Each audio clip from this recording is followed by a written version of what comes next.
also, going back to when you were talking about the physiology versus the technique, that he has the ability, like you said, to make that voice seamless, but it's not like he thinks, now I'm going to flip into this sound, or I'm going to add a little squeeze. He doesn't think of it in technical terms, I don't think. I don't think he does either. I think he thinks of it in emotional terms and in interpretative terms. That's what I think happens. I want this to sound like this in order to convey this emotion. Yes. And so I'm going to make my voice sound like this. I don't think he may even know technically what muscle he's adjusting. Oh no, I think he probably does. I think he probably does know technically. Yes, I'm sure he does, because he's had such incredible training. He would have had to sound the way he does. Absolutely. But I don't think at the time he thinks of it like that at all. I think he might do that in rehearsal or before he starts learning the piece. Because that is what you do as an opera singer. You look at an aria, for example, and you decide how the aria would sound and how you would impart the emotion that you intend to for a specific phrase, for example. I think that is what he thinks about at the beginning, possibly, when he looks at a piece of music. But not when you're performing it. No, when you're performing it, you feel the audience, you feel the music around you, and you feel the emotion of what you want to project. That's it. Because by then, your voice, it's grown into your voice. It sits in your voice. You no longer need to think about the technical stuff. Yes, sits in his voice. That was something that I noticed growth in this time around. Because, of course, I've heard him sing some of these songs multiple times by now. Yeah. And there were certain phrases or certain patches that in the past, occasionally, I felt like he was, I wouldn't go as far as saying struggling with it, but it just wasn't sitting comfortably for him. But it takes a while. It takes a while for any songs to sit in your body, and especially the Queen repertoire, most of it. I mean, not all of it, but most of it. Because when people talk to me about Queen, they go, why do you like Queen so much? It's very operatic. Their songs, for the most part, have a sort of operatic arc to them. And so they are difficult. They are not easy. It's like, you know, people talk about Puccini and they go, oh, well, you know, Puccini is easy. It's not, actually, if you start really looking at it. It's blooming difficult, actually, to sing it properly and sing it well. And Queen's repertoire is like that, too. Not all of it, but quite a lot of it is like, in fact, I think most of it is difficult. Right. It's not easy to sing well. Yeah, you can sing it, but it's not... What I noticed was that these passages that I had occasionally seen him have more difficulty with.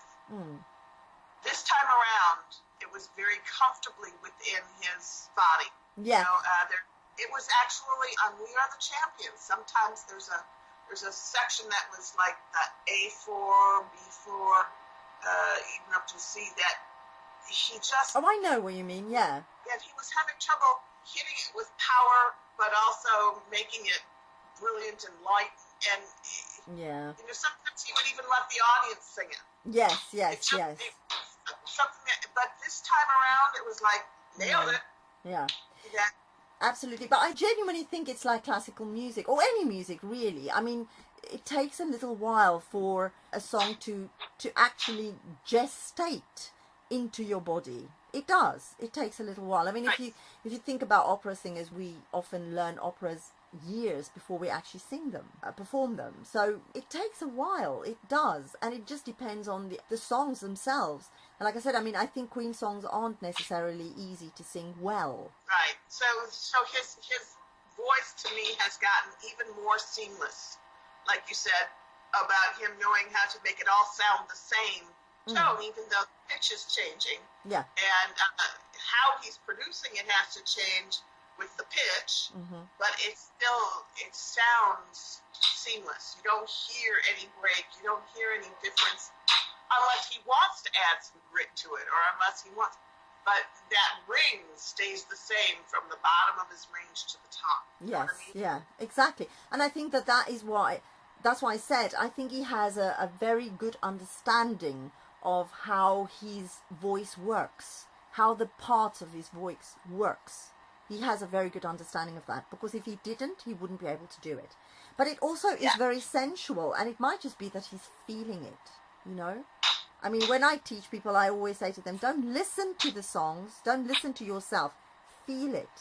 Feel it first, you know? I mean, obviously you have to listen, but you have to feel it, because if you can't feel it, you can't reproduce it properly. Agreed, but all of that is part of technique, even if it's telling someone to feel it.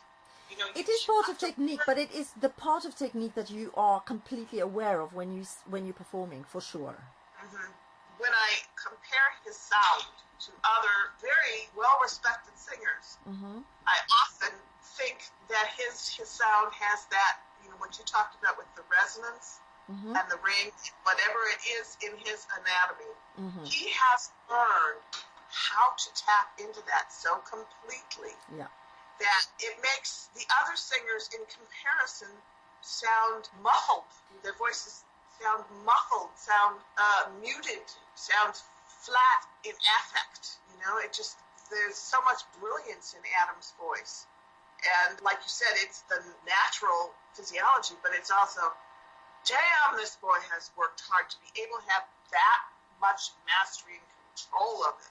Absolutely, I agree with you, and that's the point. This is why, like I said earlier, you know, when people say to me, oh, well, he's just naturally talented, I want to smack them, because they have no idea what it takes to understand your voice to that level, and how hard and how constant you have to work to get there, to get that sound to sound the way that it does, as you say, brilliant and ringing and all of that. But it is to do with feeling it as well as understanding the technique. Do you know what I mean?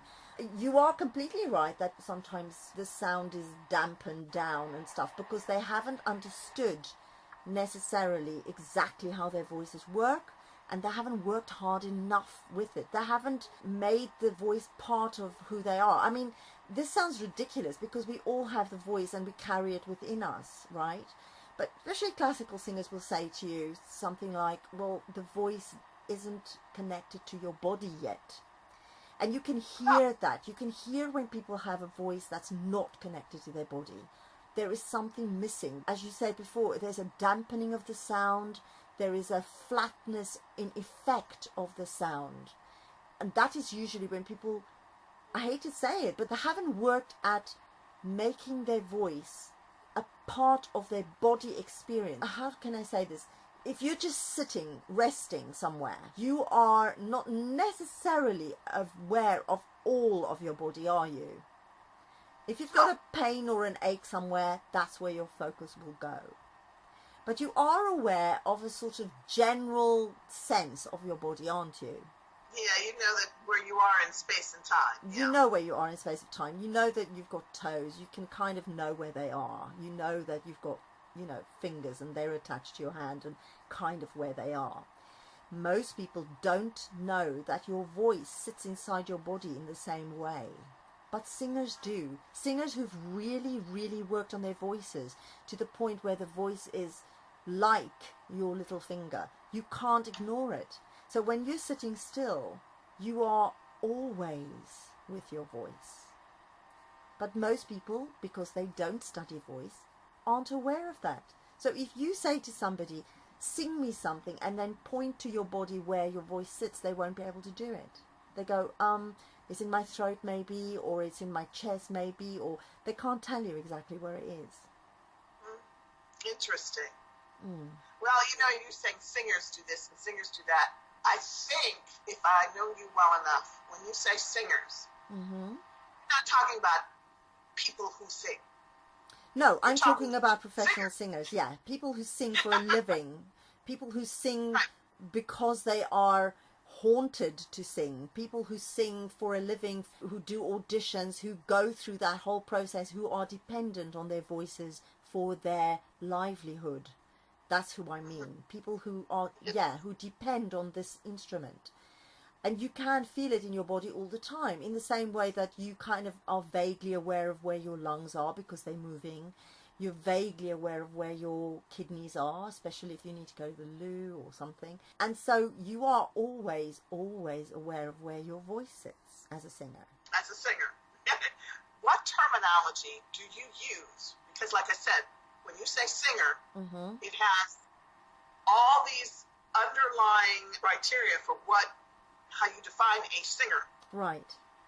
And part of it is having training. Not having pop singer training.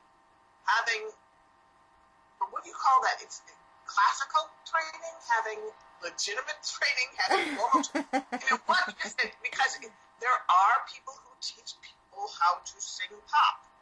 Yes, there are. And well, here's the thing. I think there is only one way of teaching voice, and that translates into all kinds of genres that you want to sing. But you need to understand at least the basics of how to breathe for singing properly. You need to understand at least the basics of which muscles to use to get the breath, to support the breath and to support the voice. And this is fundamental. And even if it's the very, very basics, you need that in all genres of singing. So even if you are learning to be a pop singer, it is beneficial for you to understand how to breathe for singing. It is beneficial for you to understand which muscles support your voice best for singing. It is beneficial for you to understand how you can choose to break through the passaggio or not. And this is to do with support, vocal support and breath. But there are lots of people out there who are teaching people to sing pop, or coaching them, or, when someone says, well, so-and-so, some famous singer, she takes lessons, and I'm like, oh, yeah? I don't know what they're teaching her, because it's not that stuff. It's not the basics. And I don't know what to call that basic, fundamental principles of singing. Is that classical? Is that just, I don't know what to call it, but I don't think most popular singers today have that foundation. I think sadly you are correct that they don't. I hear that a lot, and it is sad, because you do hear these people and they sing and you think, oh my lord, this voice is just not going to last. And then of course it doesn't, I mean, we had the whole thing with Adele. She's incredibly successful and, sold millions and gazillions of records and, whatever. And then the voice didn't work anymore because the basics aren't there. And in the beginning, when I did say this to people, well, the basics aren't there with her, I got lampooned because, like, what do I know about pop singing, right? But here's the thing. You only have three college degrees. What do you know? Well, no, but I mean, it is true. I mean, you do get people who've studied it on an academic level and then cannot teach it, or because they aren't performers themselves, or you get performers who think they're teaching, but they're teaching stuff that's bad habits and that kind of thing. What do you call it? I don't know, because I don't think it is only applicable to classical singing, but that is unfortunately where you get it the most. So if you have, I mean, even with Adam, I've met him several times, and he told me himself that he has studied opera. Now, I know that he probably don't want his fans to know that, but it's not a secret because he told me, and I think he's actually said it in an interview or two. So it's not a secret that I'm outing here, but I think that is one of the reasons he breathes perfectly for singing, and he supports his voice perfectly for singing. And he is one of the few people who sing pop music and rock music who does that. But he's had the perfect training to be able to do that right from when he was quite young. I haven't come across anybody saying, well, this training is called classical breathing or whatever. But I suspect you have a point, because you do find it mostly in people who study more classical work. So whether it be oratorio or art song or opera or whatever, one of the classical genres, that's where you find it the most. I do despair sometimes when I listen to pop singers and I can hear that there's no support, that they're screaming, that they're shredding their vocal folds. It really does drive me insane, because they're not singing without a measure of success. I mean, these people have success, they sell records and stuff, and I'm thinking, but you're not going to have a very long career. And of course, this is one of the things that Adam talks about, the fact that he does want to have a long career. And I know that he will do, because How old is he now? He's 35, isn't he? He's going to be 36 at the end of the month. Right. Well, now is the time that his voice is going to become fully developed, because the male voice don't actually mature until you're 35, 36. So when we think now that his voice is amazing and that we've hit the pinnacle of what it's going to be, it's going to now start really maturing and becoming even more amazing.